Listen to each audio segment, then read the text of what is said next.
It is cold in Arizona. Ooh, I cold. said it was warm last week, but it is cold. Oh man, well, I can't relate with that. We're starting to get that Texas humidity that we're always used to here, so it's definitely starting to warm up. But yeah, I mean, It was 48 degrees last night. oh man, yeah, that's what you get with the desert, man. You never really know what's gonna happen out there in Arizona, honestly. But she changes her mind about her temperature like the Democrat Party changes their leadership. oh man, yeah. But we want to welcome everybody into the show today. If you're here in Texas or even out in Arizona, maybe we're starting to tune in nationwide. We welcome you guys into another great episode of the Legislative Lounge, and we've got a lot to dive into, but we are just a couple of weeks out from local elections here in Texas with a lot of important areas that, people need to focus on. We always say here on the Legislative Lounge, the most important elections are your local and state elections. Why? Because those are the elections that are going to immediately affect you. Are going to affect your daily life, affect your job, affect how you travel, affect in the grocery prices in cases, and it affects your children's education. Like one of the biggest things that happened here just a day or so ago, whether you love it or hate it, the state of Texas actually passed the school of choice bill here, and it's going to the governor's desk. I think it may have been signed yesterday, or maybe on Monday it will be. I'm not sure when that'll pay, but it's passed the Senate and the House. Now, this is a bill that is absolutely divisive just within the Republican Party. I mean, our Senate and House is led by Republicans, and this bill was written by Republicans, but there's a lot of people that have contention with this. So these are the type of reasons why we advocate here on the Legislative Lounge. Make sure you know who you're voting for. Make sure know what you're voting for. And one of the biggest things in my area for Fort Bend, which is where we're at, is local elections when it comes to the Fort Bend ISD. And here on the Legislative Lounge, we want to officially, put our endorsement on a candidate we have personally known and have met on numerous occasions, is a wonderful individual for the community and has done so much outreach for individuals, not only in the regular schooling, but she also has a big footprint in the SPED programs and helps in a lot of areas with special needs, and just a wonderful person overall. Angela Collins, she's running for position 3 in Fort Bend ISD. So here at the Legislative Lounge, we are officially putting our endorsement on her. I personally, since I'm here in Texas, will be voting for her on, I believe it's May 3rd is when the elections are. It's May 3rd or 5th. Either one of those days, definitely look into that, but definitely look into her stance. She's been everywhere, all over the city, and just really putting her name out there, so definitely look into her. But in our opinion, in my opinion, somebody that's a homeschool individual, it's kind of a weird situation for me, but I'm definitely putting my name on her name, and, it's a great candidate to take a look into, and I just want y'all to be aware of that here at the Legislative Lounge. I know Mike being over in Arizona is a little different for you, but I know he's talked to her once or twice through or seen me interview her on a podcast before with Chris Heasley's show. So we definitely. I've been told that we share a brain. So if you think that she's worth endorsing, then I support that as well. Absolutely. So definitely get out and vote, though. But, take a look at all the other candidates and all the other positions that, are in Fort Bend or Harris County, depending on where you're at, or the surrounding areas, because I know there's a lot of elections going on, right? And that's one of the things that we're gearing up for, not only this year, but also in 2026, when there's the, the bigger stage, you could say, when it comes to senators and representatives of the House. And one of the biggest news here in the state of Texas is we've been calling for the replacement of John Cornyn, especially here on the Legislative Lounge, for quite some time now, just because John Cornyn has not really shown the attributes of what it is to be a conservative. He's made a lot of deals, I guess you could say, or leeway, and what we as the voting base of conservatives here in Texas really believe in, and he hasn't really stood on what we believe or what we voted for him in. And because of that, one of the biggest names out there right now is actually going to be going up against him in the primaries, and our very own Attorney General Mr. Paxton. So This is a candidate that I'm actually super excited about. I have backed him since the beginning of being AG here in the state of Texas. He's done wonderful works.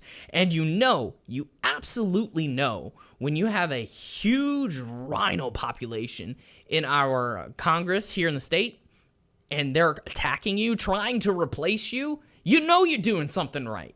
And here in the state of Texas, that's exactly what happened with Mr. Paxton at being AG. They tried to oust him on some just garbage claims that had no backing. Of course, he was the Senate came through because the House was absolutely lost their mind. But the Senate came through and acquitted him of all the baseless allegations against him. And he's been doing a phenomenal job since then. He's pioneered the number of different items, especially when it comes to the illegal immigration that has absolutely overloaded Texas in a lot of ways. So I personally will be voting for him. The Legislative Lounge will definitely be endorsing him for the Senate seat and the primary against John Cornyn, which will ultimately win the seat in the primary next November as well. So it is what it is here in Texas. So definitely take a look into him as well. But we got a lot of moving parts this over this last week, with a lot of different action that's been taking place, especially with senators trying to act outside of their realm of what they're supposed to do. Right, Mike? Oh, yeah. I can't remember the gentleman's name. You remember the gentleman's name that went over to El Salvador? Yes, Senator Van Hollen. Yeah, that was wild. To step outside of your Article 1 purview and start dipping your feet into foreign affairs, which is primarily ran by the executive branch. Right, absolutely. And that's part of my issue. So if you're not familiar with this whole Kilmer Garcia, I don't know how to say his whole name, so that's what I'm going with, right? If you're not familiar with this case, this is an individual that has been to immigration court twice. He's been here illegally since 2011, hasn't applied for any type of green card, visa, citizenship, nothing, right? He's just been basically mooching off our system, getting whatever he's getting, because we all know that illegal immigrants are getting benefits. I mean, they're having Social Security numbers divvied out to them by the millions, and God only knows what benefits they're getting through that, but yet none of them are contributing. Even so, the left is on this mantra of saying that this man is a family man, he's a good citizen, he's this, he's that, he's a great man. And it's funny how every time you look at the left, they're always defending individuals that either have very questionable pasts or current, reality, and never anybody that actually matters, like here in America. This is an individual that's been to immigration court twice, right? He's been deemed and identified, which documentation shows subject has been identified as a member/active of MS-13. This is a court case that I'm literally looking at the documents from 2019. U.S. Department of Homeland Security Immigration Court determined on March 28th, 2019. He's been out here, being an individual that's supposed to be, trying to reform or whatnot. It doesn't matter. It doesn't matter. If he has ties, it's been determined that way. The Supreme Court's given a 5-4 ruling on the Aliens Enemies Act, right? Donald Trump has every right to remove whatever status he has, which is a withholding from removal, right? A lot of people want to conflate this and think it's more than having a visa or a green card. No, it doesn't. All it's saying is the reason he's not going back is because there's some kind of threat to him, supposedly, of being, even though he is MS-13. Like, we've got court documentations proving it. He's got the tattoos. If you know anything about tattooing, it's very intricate in the gang world. He's got them on his knuckles. He's got specific ones on his arm. I mean, this man is he either was or is an MS-13. It's wild, right? And they talk about him being a family man, but his wife had a restraining order put up against him. Actually, in a report that I read, there were several instances where he actually beat her and then scared her and her 1-year-old child while driving. Right. I don't know if you read that, Nate. I did. Yep. And that's what I was about to get to, is that here in the United States, people are not understanding. They keep going with this mantra of, he doesn't have a criminal record. It's like he doesn't need a criminal record to be deported. All of the due process that they keep whining about is held within DHS and the Department of Justice. That was ruled on by the Supreme Court back in December of this past year, and a 9-0. The opinion was written by the most liberal justice of all time, in Ketanji Jackson. So the fact that we're sitting here trying to defend an individual that has been deemed a member of MS-13 numerous years ago by 2 different courts, and he was arrested and had what's called a protection order against him from his current wife, who's whining on the news media saying, oh, he's such a great family man, and all this other garbage. That alone shows that he has the ability, because if you actually take a look into it, you don't have to have any charges against you. All you need to be is arrested to have your status removed. And that's what the case is here. So, Mike, why do they keep trying to defend this man or try and help illegal criminals? Well, I mean, you see this all over on the left. All the Democrats care about are either murderers or illegal aliens that aren't supposed to be here. Right. So, I mean, take this gentleman.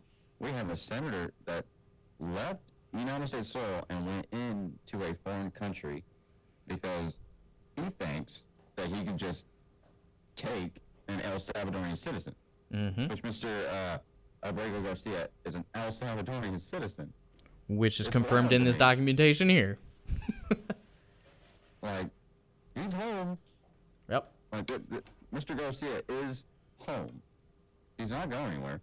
And what is the El Salvadorian president's name? Barreco? Yeah, I believe that's how you pronounce it. I'm not quite sure. President Barreco, said he's here to stay. Right. It'd be improper if I gave him back to you or tried to, quote-unquote, smuggle him back into the United States. That's what I find the wildest part about this, Mike, is the fact that we're sitting here telling another country that they need to send us their citizen. Now, this isn't an extradition for crimes or whatnot, which would be understandable, but this is just a random individual that came here illegally, had no intention of actually being here legally, because, I mean, he was here for over 10 years, a decade, and never applied for any type of green card, visa, citizenship, nothing. Didn't even attempt for it. They claim that he attempted for asylum, but that's not true. There's no documentation of him ever trying to apply for asylum. He only claimed that when he got caught and went to immigration court.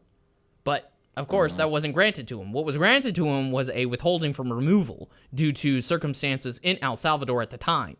Well, those circumstances have changed because El Salvador, yes, used to be the absolute murder capital of the Western Hemisphere. Right? Now, when you look at the statistics, it's one of the safest countries in the West.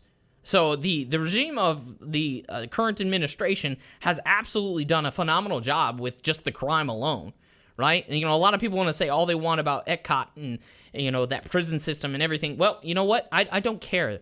MS-13, people are literally defending, oh, this is inhumane, this is blah, blah, blah. And it's like, okay, let me show you some pictures of what MS-13 does. Let me show you how they behead children and put them on spikes like in ancient, Babylon and all these other places that just horrifyingly murdered individuals. Like, they still do that. Like, MS-13, I remember back when I was, before I had kids, I heard a story about where a group of MS-13 guys went onto a school bus in California, onto a elementary school bus, and absolutely decimated all of them to be clean.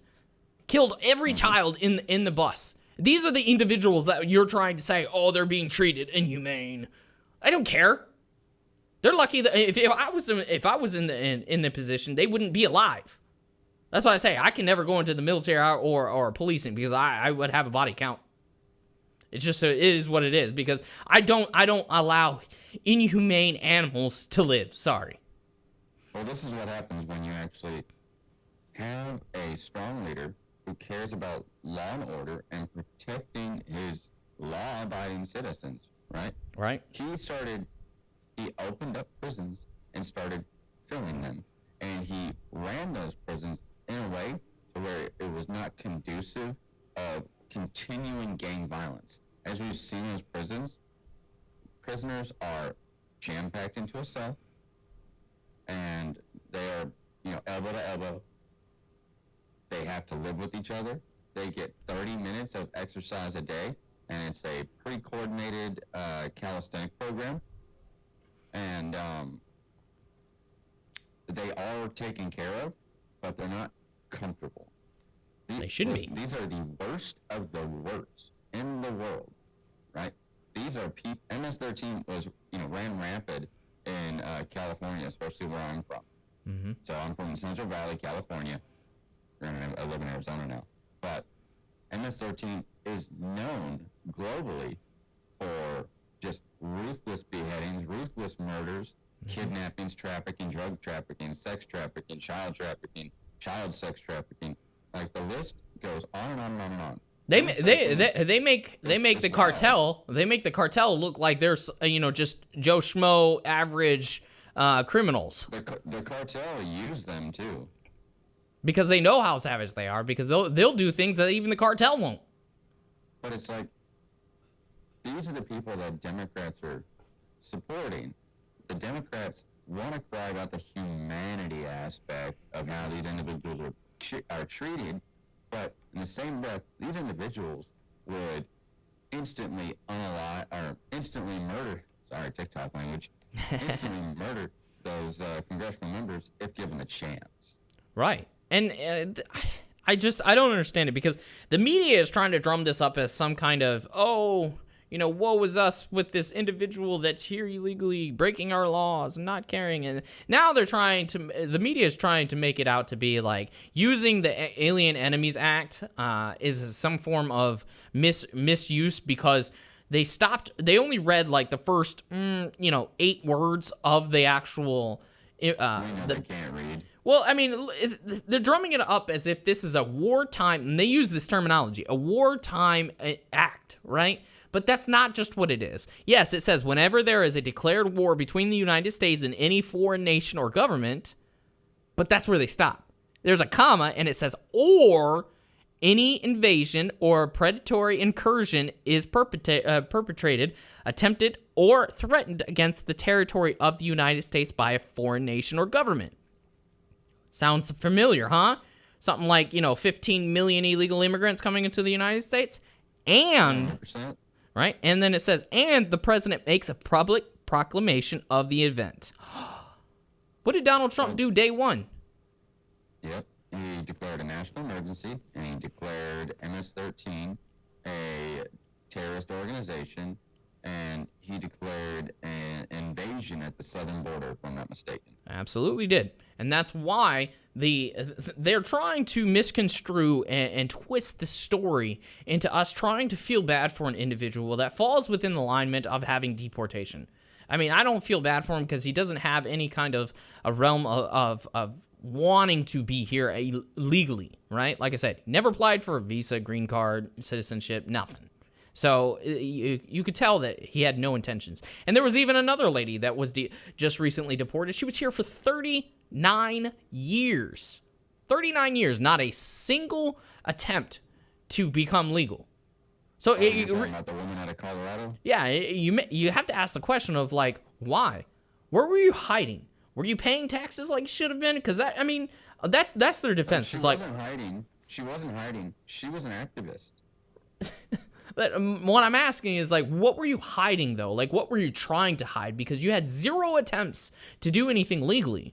It begs the question, because the defense of the left is, oh, these illegals have been here for years. They're paying taxes just like you and me. There was $100 billion that was paid by illegal aliens over the last few years. I'm like... But how much of that is federal tax? How much of that is consumer tax? Sales tax, what have you? Mm-hmm. Like, my thing is, they want us to care about these individuals. They want us, they want us to give them a chance. We gave them a chance by offering an avenue of proper legal immigration. Mm-hmm. They violated that. They violated our trust by violating 8 U.S. Code 1325. Right. Like, if you violate that, you come in illegally, I don't want you here. You've already broke into my home. You're done. I want the best. I want the law-abiding immigrants.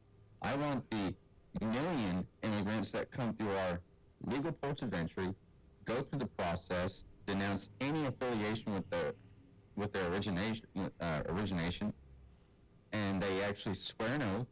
They pass a civics test. I want those people. Mm-hmm. Right.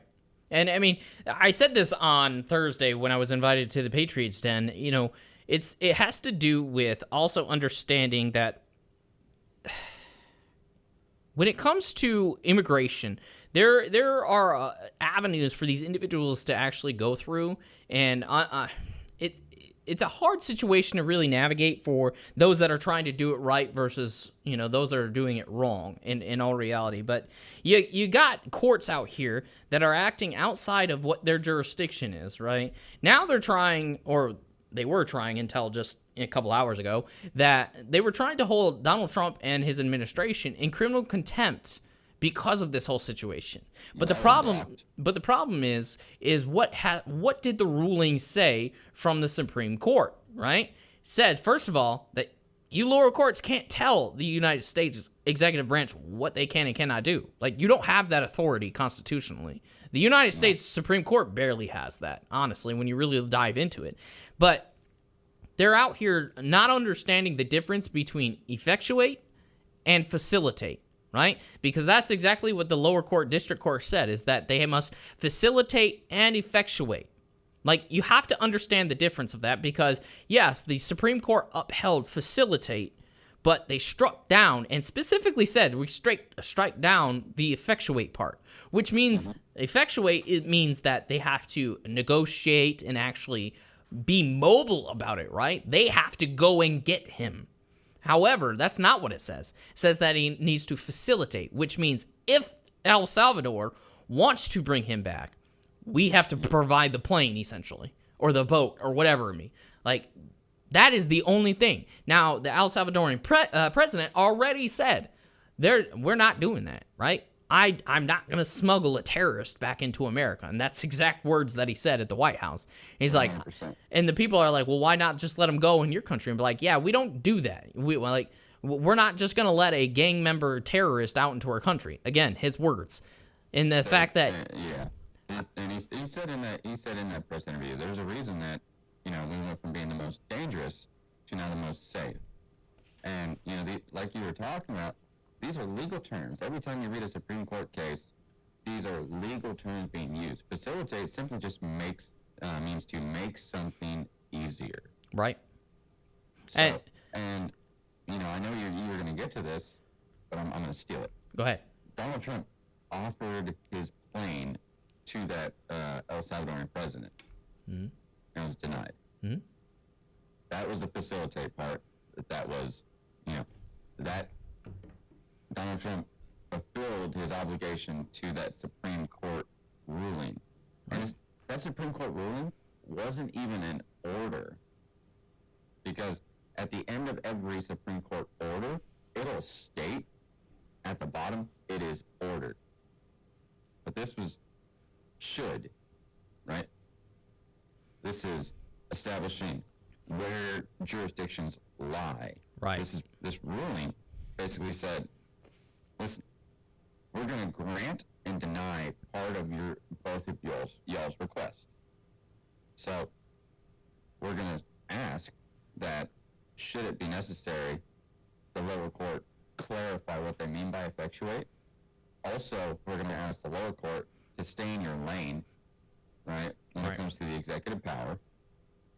And we're going to ask the government to facilitate, right, to make something easier as far as in regards to the transport of Mr. Garcia from El Salvador to the United States, so that he may be deported, so that he may be given the due process that he would have been given, which means so he can be deported again. Right, because I mean, ultimately, that's what was going to happen. Like, and that's what people don't understand. Like, you bring him back, sure, we're just going to go through the legal due process, which all due process is held within the DOJ anyways, which is the executive branch. Hey, Mike, who's the leader of the executive branch? I think he's orange. Oh yeah, Cheeto guy, right? You know, Yeah, that Cheeto guy. Big Bad Donnie. That's what people don't understand. It's like immigration courts are not regular judicial courts, guys. These are people that don't understand the difference between a magistrate judge, an immigration judge, and a federal district court judge, and a Supreme Court judge. Right. So, like, an immigration judge is an Article 2 judge because it falls under Article 2. Yeah, and then now you have another judge, at a district judge, Judge Boasberg, something, however you pronounce her. She's trying to hold the Trump administration and Trump officials in criminal contempt because of this order. Well, it came down just, it was late last night. It said that the federal appeals court was like, no, like, did y'all not read the Supreme Court? Y'all don't have you don't have the jurisdiction to do this. They already deemed that. So they struck it down and were like, yeah, no, that's not what we're gonna do. I mean, there's silly stuff going on. Like, you have that, and I knew that was gonna get struck down. You have Gavin Newsom out of California that's gonna sue the Trump administration for tariffs. That one, that is a whole, oh my Lord. Like, it's so funny how these people are in these positions of leadership in our government, but don't know how our government works. Tariffs are in the sole hand of the president per the Tariff Act. Like, what are we doing? I don't understand why they don't understand this. What is that? Tariff Act of 1974? 71, 74, something like that, yeah. So it's like, if you want to get mad at the president utilizing tariffs, get mad at Congress. Like, it's nobody. Like, but these are the experts, right? It's just like this whole situation with what's going on now that, the White House has come out with COVID, the COVID understanding that we've all been saying for the last 5 freaking years that it was a plandemic, people. Imagine that, something that was actually pushed by Dr. Anthony Fauci. Was his pardon removed? It doesn't stand legally. It just doesn't. And for those that may or may, like, I don't know if you just don't pay attention at all and live under a rock, what we're talking about is that the White House finally came out officially and made a whole website about it, honestly, about how, when, where, why, and who, everything COVID, the origination of it, right? They tried to give us the media, Dr. Fauci, all of them, right? They tried to pass off this BS story about people eating bats, and that's where COVID came from. And I'm like, in what world does that ever happen? And we've been saying for the last 5 years, gain of function, gain of function, gain of function. And we were called conspiracy theorists, crazy, nuts, QAnon. Yeah. But in all reality, we were right again. And we keep telling you. It wasn't the QAnons, it was the Blueanons. Like, just so everybody knows, that term was dubbed by Nate. Yeah, I saw that the Gateway Pundit, like, I put out a bunch of videos last year saying that term repeatedly, and some of my videos went viral. And I saw the Gateway Pundit put out an article with that as the tagline. I was like, yo, I need my compensation for that one. But, like, that whole COVID thing, like, when it came to discussing COVID, whether you were making a video or you were conducting a live stream, you were immediately taken down to multiple social media platforms. And that led to probably majority of mine and Nate's bans on social media. Absolutely did. Because my first several accounts was pointing out all the quote-unquote conspiracies around this whole thing. And then when the jab came out, oh, Lord. It was every day I was losing an account. Why? Because I was showing actual studies. Studies not only by independent research facilities, right? What is that?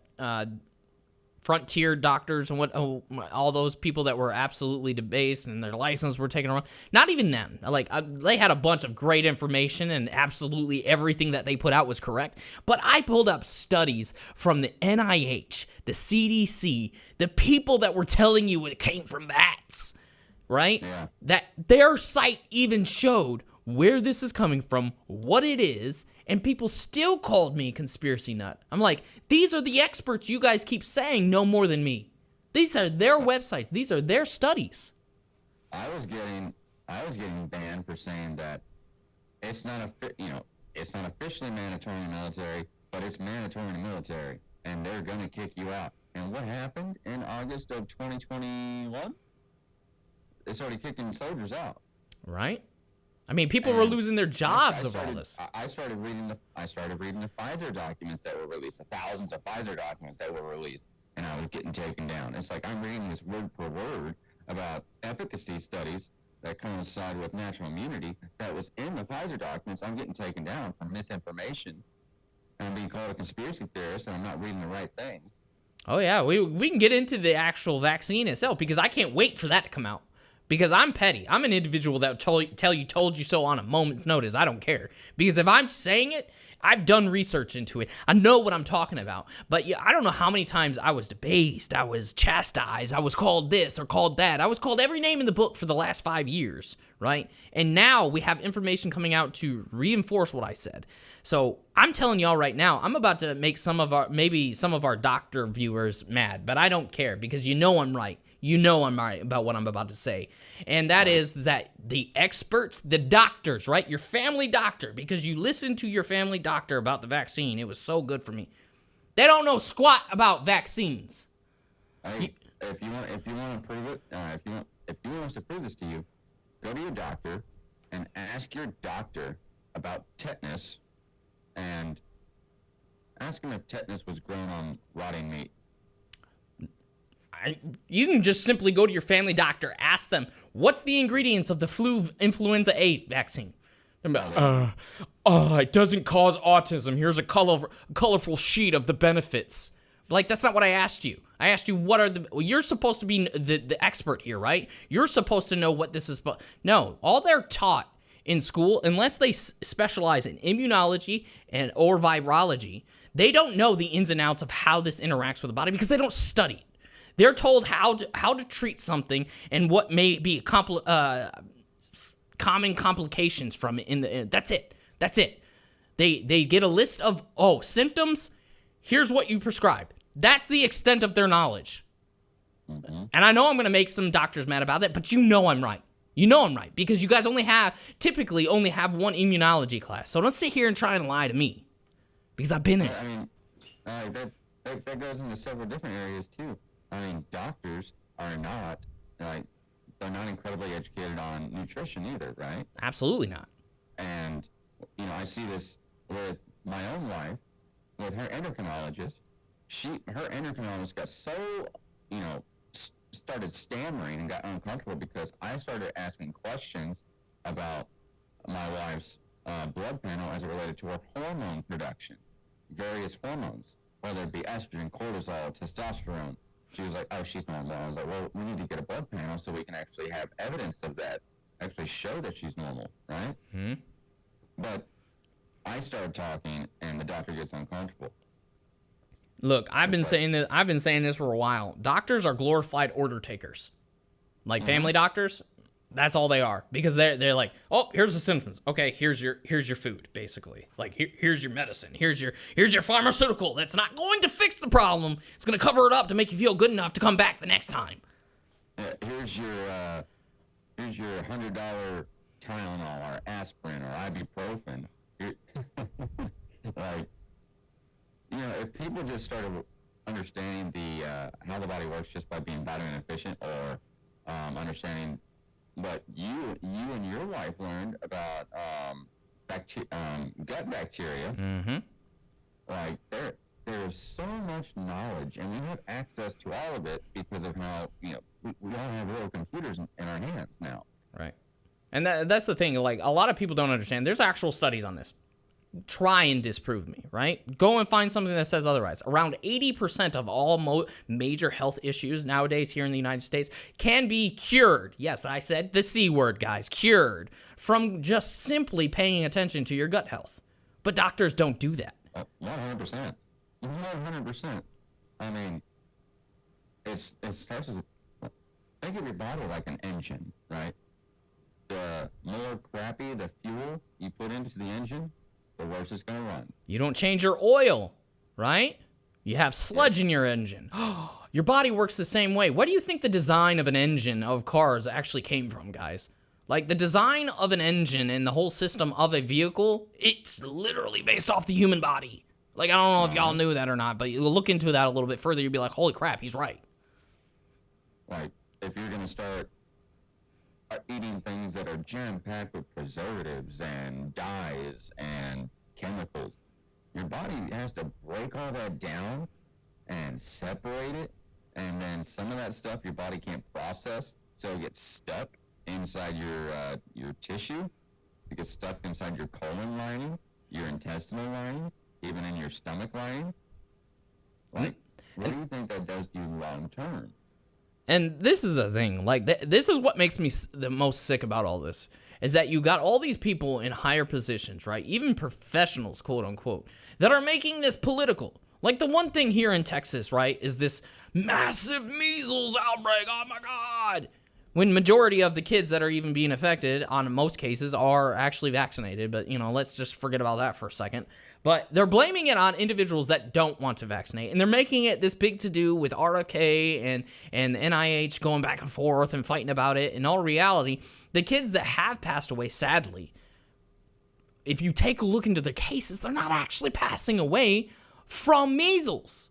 And if they are, listen to me when I say this. If your child is passing away from the measles in 2025, you or the doctor or the combination of both of you are not smart, because nobody in 2025 should be passing away from measles. All it is a vitamin complex deficiency, primarily vitamin A. You give that to your child, along with making sure that their gut health is fine, they're going to be fine in maybe a week or two. That's what I don't understand. But when you look into these cases of the children passing away in West Texas from the measles in the hospital, right? You just start to get a different picture. Like, one passed away from pneumonia and something else due to the incompetence, and there's a lawsuit pending from it now. But the media is drumming it out as, a child with measles passed away. No, they didn't. The parents already came out and said that that's not what they passed away from. But yet they need to make a big to-do about it in the media. RFK doesn't know what he's talking about. Like, you have a 70-year-old man that is in better physical and nutritional shape than 30-year-olds. Yeah.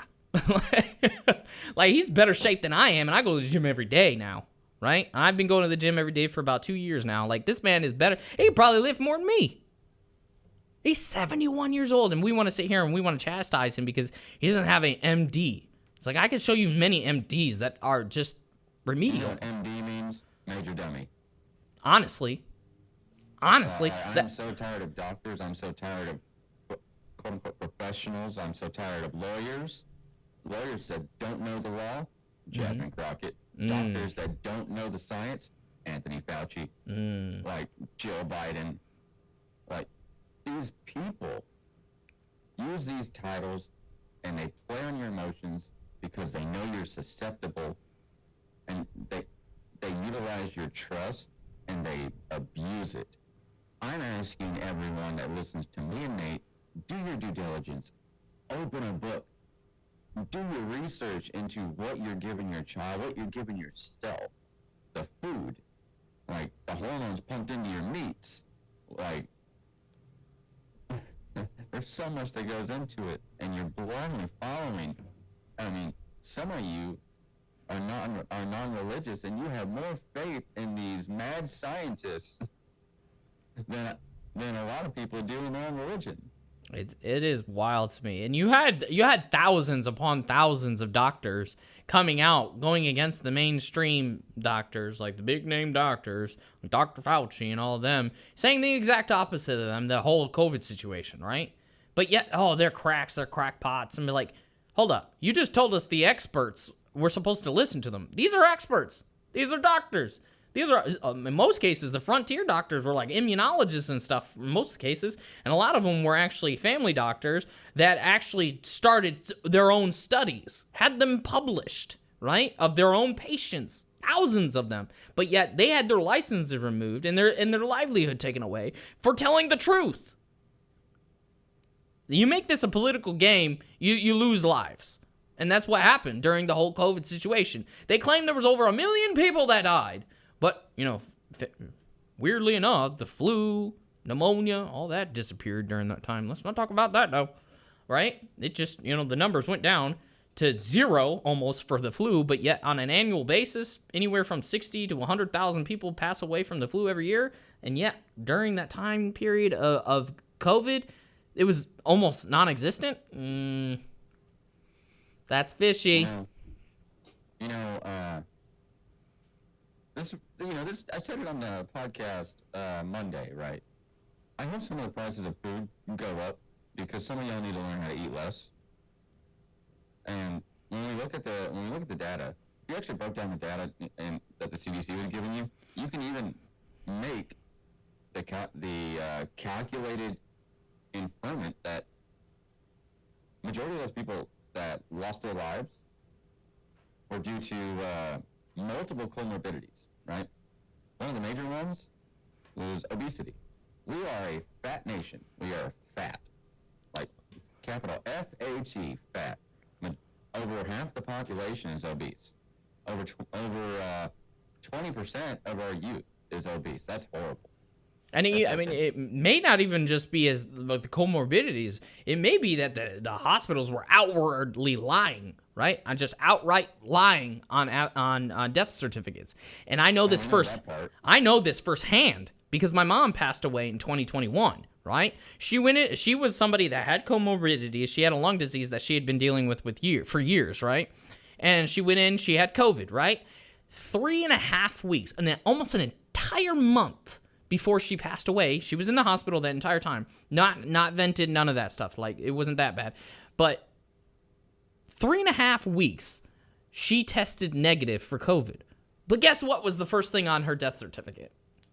COVID. So how can you die from something you didn't even have? You know what she passed away from is because hospitals are disgusting cesspools. Because she had 2 autoimmune diseases. She had one in her lungs and one within her blood that basically made it to where she had 0 immune system, right? I could go into the very specifics of it, but it would take too long. She basically didn't have an immune system. So when she was there in the hospital, she developed MRSA. And MRSA went rampant in her body. She went septic, and it went to her brain. They quite literally showed me the MRI of her brain where it was literally eating her brain. And that's what she died from. But yet, the first thing on her death certificate was COVID. You know why, Mike? Why is that? Because the hospitals get, some $100,000 per patient that died from COVID because they got a stipend from it. Mm-hmm. Anyways. It's wild, right? But even when you were saying that hospitals were changing cause of death on death certificates for money, we were labeled conspiracy theorists. We were labeled QAnon, right? But there was evidence. We were saying that COVID did not come from a wet market, right? Because there was evidence. But we were deemed conspiracy theorists. Right. We told you A, B, C, D, and E, and you didn't believe us because the news said we were wrong, but we had the evidence backing. And you wonder why now everything has proven us to be true. Right.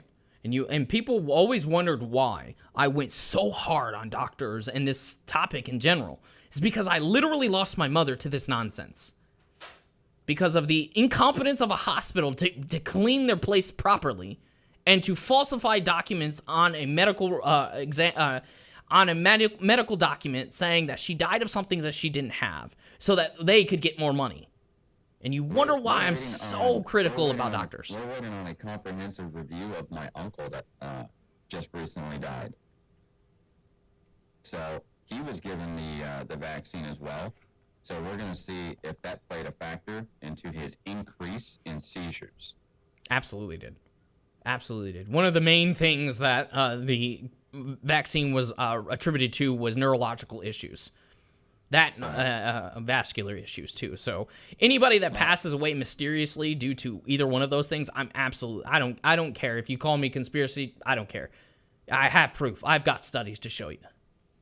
So my uncle was mentally disabled.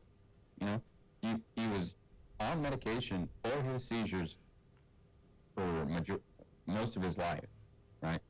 And then his seizures were controlled. Got the vaccine, and then seizures started to uptick.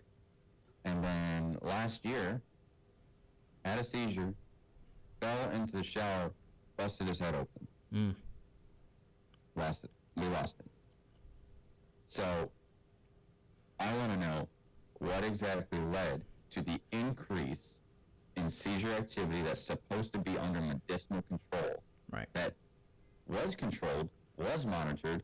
There was no elevation until something was added. Right. And it just, I mean, this all boils down to just fraud, honestly. Like, this whole thing was a fraud. And that kind of moves us into the next segment as well. Trying to get off of this topic is fraud. Fraud is a huge thing that's been talked about lately, right? You know, Donald Trump's 34 charges of fraud, finance fraud, banking fraud, all this other stuff, right?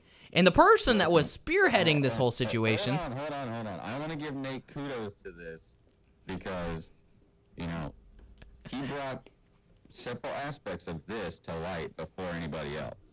And I'm not going to be under the assumption that they didn't see it on news because it's funny, they've been talking about it the last few days. So what Mike's talking about is it's probably about 3.5 weeks now ago, back on March 30th, whatever that time, and it's 2.5 weeks, 3.5 weeks, whatever it was.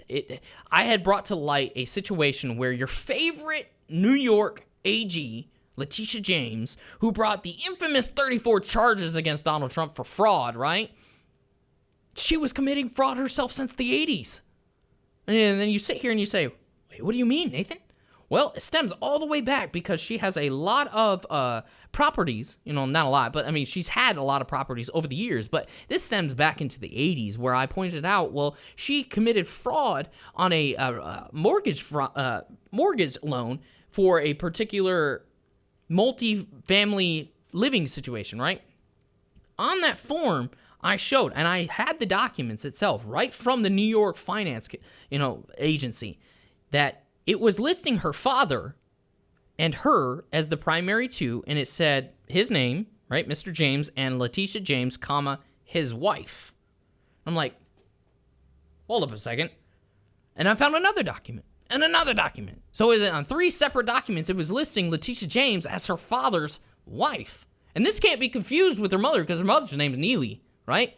Like, they don't have the same name, so you can't use that against me. And I said, you guys are going to see fraud charges come up on her in the coming weeks. And guess what happened on Thursday? The Federal Housing Finance Agency officially referred criminal charges for mortgage fraud on Letitia James to the DOJ to prosecute. And there's even more information on that than even what I was able to show, is the fact that she also had 2 other properties that were different to what I was just talking about. One in Virginia, where she listed as her primary residence, right? But yet she lived in New York and is currently in office as AG and was AG when that loan was taken out. So you ask yourself, why in the world would she do that? Because when you look at specific loans, if you list something as your primary residence, you can get more favorable interest rates, which helped her save how much money? We may not know. But there was another one where we know the exact number. In Brooklyn, New York, she took out a loan, which I believe is called a conforming loan or a confronting loan, one of those two. But in those particular loans, it's for a multi-family duplex apartment type situation, right? In those loans, you can't have more than 4 units, right? There can only be 4 or less families. Well, on numerous documents, it shows that there are 5. But yet she lied on the documentation saying 4. Why? Because it brought her interest rate down to like 2.7%, which was far less than what it was going to be if it had been over that, because she wouldn't have qualified for that loan. And you can see that it saved her $44,000 annually since 2011 when that was taken out. That's a nice chunk of change yearly. Just saying. And yet, I'm going to say Nate's favorite word on how I pronounce it, but oh, the hypocrisy. Always, yeah, you say hypocrisy. But like I say, the left never accuses the right of something the left hasn't already doing, right? And what's funny about this is it's become national news at this point, right?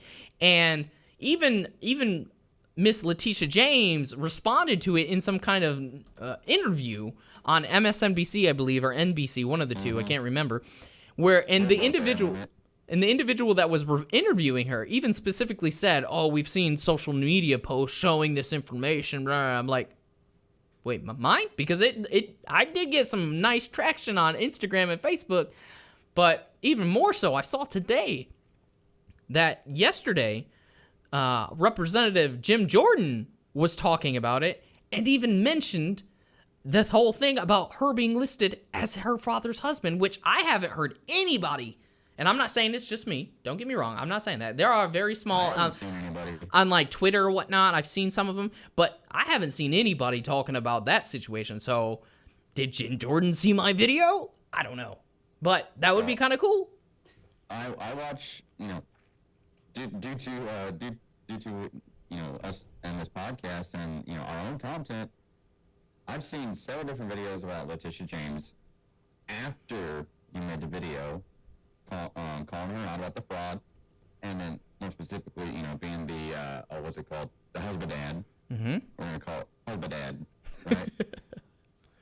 How's dad? Husband dad.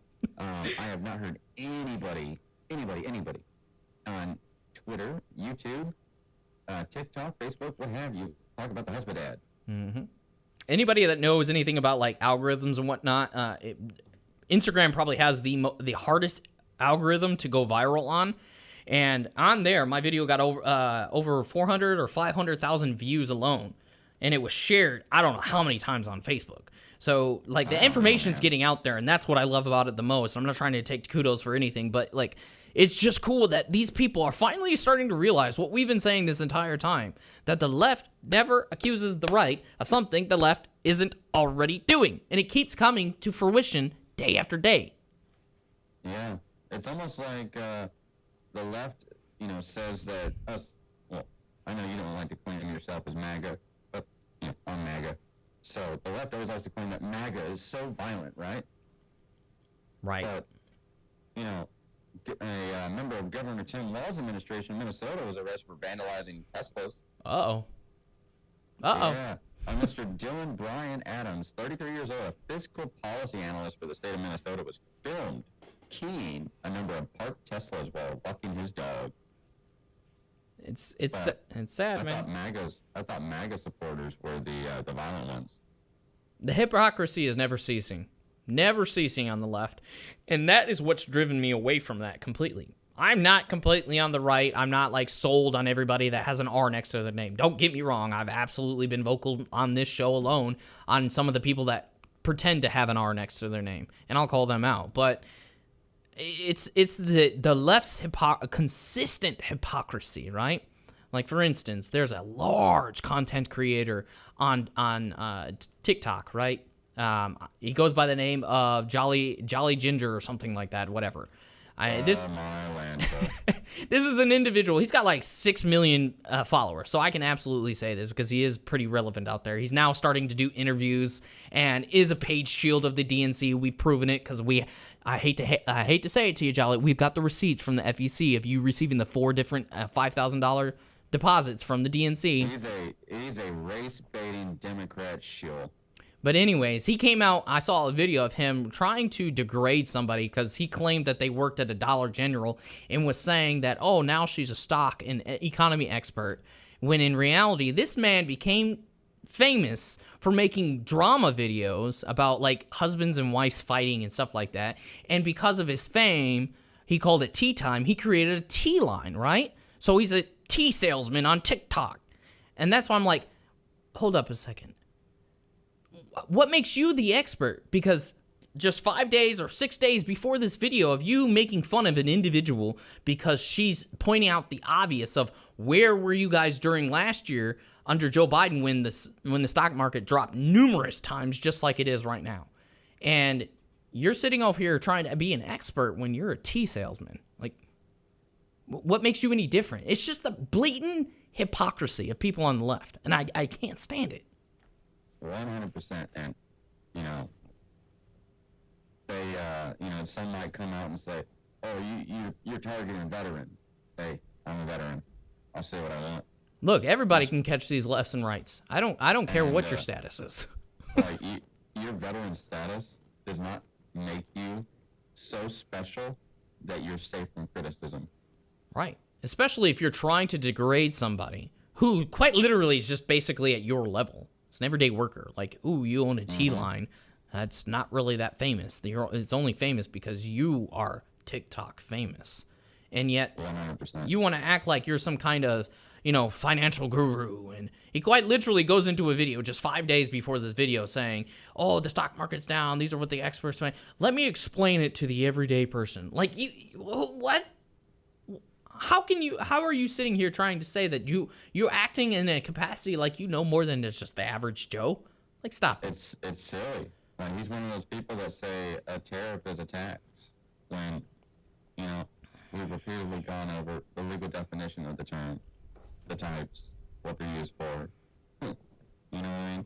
Right. And to quickly give an update, since we have been giving you guys updates basically on a weekly basis with the whole tariff situation, right?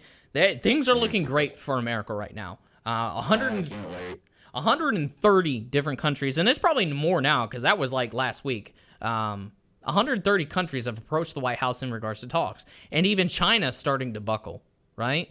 They're so much so that they're actually telling on retailers from America, how they're overcharging Americans when they're like, hey, we're only making it this for them, but yet you guys are allowing them. So it's like they're literally tattling on these people because they're so pressed by everything going on. They understand. They're just trying to be big bag China and puff their chest up, but they know that we control 25% of their exports.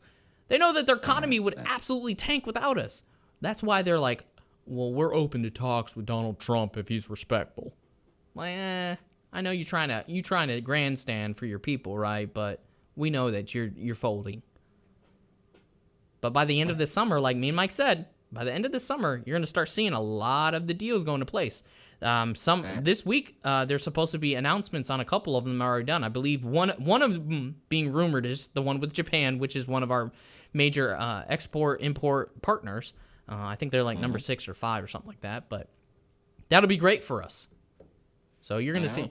I'm pretty sure you and I were talking about the end of summer before the tariff pause was even put into effect. And when does the tariff pause, stop? July 14th.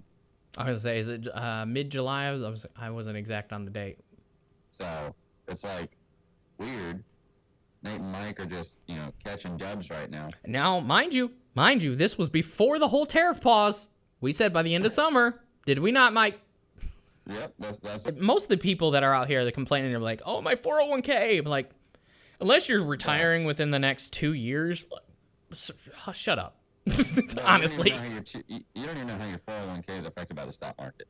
Right. Like, I can tell you right now, 99.9% of people that even have a 401k through the work have zero clue on what it's even invested into. And if you're going to rely on your 401k simply for retirement, you're going to stay working forever.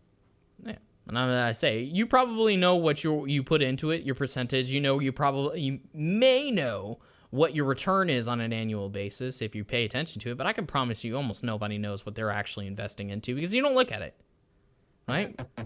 So stop worrying about it. Like, if you're like mine and Mike's age, you don't worry about it. If you have just a 401k, that's what you need to worry about. Yeah, if you're mine and Nate's age, you got like 50 more years of work left in you, so stay working. Absolutely, because we know darn well that Social Security ain't going to be there for us when we get to that age. I mean, it's already ready to implode in the next 5 years. Learn how to diversify your income. Don't just rely on earned income. Learn how to create passive income. Write a book. Let that make us money by itself.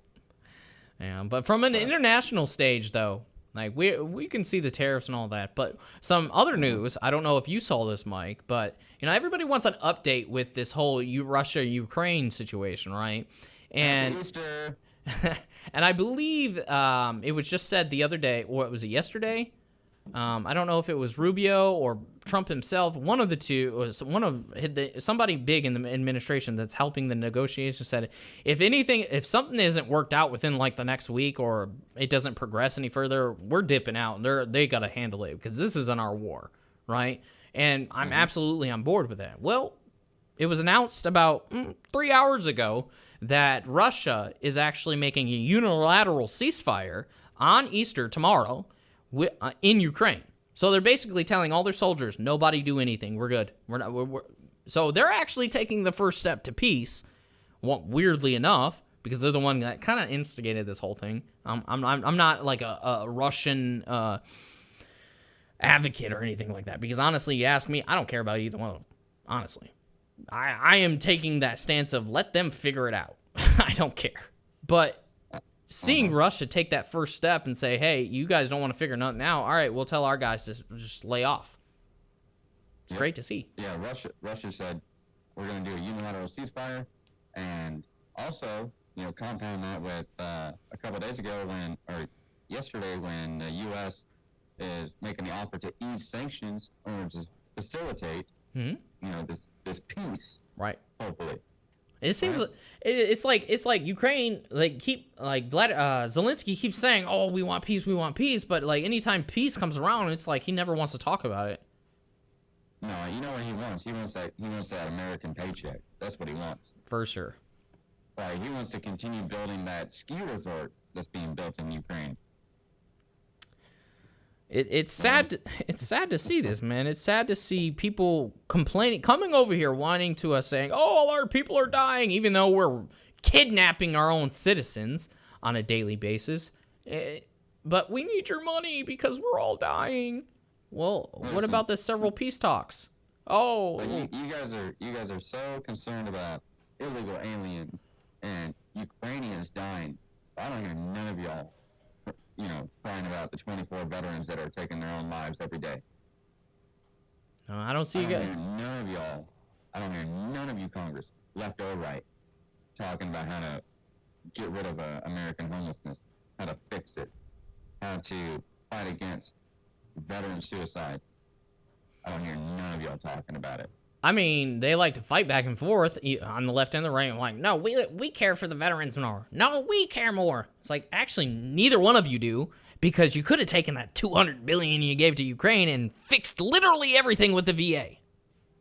Yeah, I mean, that would have helped me. If you put if both sides put as much energy into the VA as they did their, ridiculous debacles, as they did their insider trading, it'd be easier for a veteran to get a disability rating for service-connected PTSD. Right? Or leftists, listen to this. You could have used that money to help expand the immigration courts like you want so badly so we can actually process all these people correctly. Just putting that out there. Created a fast-track system for immigration, right? A faster naturalization process, right? Right. But y'all are being manipulated. And then these are the types of things. Is like it's logical thinking of what we should and should not be doing, right? Like if we have, for instance, right? I'm not perfect in my financial history, but I'm also not like one of the worst at all. Like I've got debts, I've got issues, but I get paid okay, and we do okay, right? But I'm not gonna take advice from somebody that, and I don't mean this in a derogatory way, but that's beneath me financially. Like if I'm gonna take advice from somebody when it comes to finances, it's gonna be from somebody that's above me or someone that's been where I want to be or is where I want to be, right? That it's the same thing with this. It's like these people are telling you, "Oh, we have to protect them. We got to get to this," but it's like they're not even taking care of what's in their own house. And so it's just use a little common sense. Are you going to take like nutritional advice from somebody that's overweight? No. I can't. I don't even get me started on that. I don't know how many personal trainers I see at my own gym that are. Those are my personal trainers. Those are gimmicks. Oh Lord! But anyway, before we go down that rabbit hole. But I think, today was a great show. Absolutely, and we want to thank everybody for coming in today, and joining us and going through our rants and hearing us out. Hopefully, we can also bring more information to you guys as things progress. Hopefully, this week we'll see some of those trade deals come down the pipeline, and you'll see a huge boost to our stock market, like we all predict. And hopefully, we can start seeing some peace around the world and go into the New Year's. But we want to wish everybody, a happy, Easter, and whatever your beliefs are, and we respect them all. And for all those that do celebrate Easter, happy Easter and Resurrection Sunday. And we love and thank you guys for joining us on the Legislative Lounge. But Mike, take us home. Yes, sir. Thank you for tuning into the greatest podcast in America, hosted by Radiodabang. Thank you so much. Be sure to follow us on Instagram, Facebook, Twitter, TikTok, and all other forms of social media. And remember, we love you.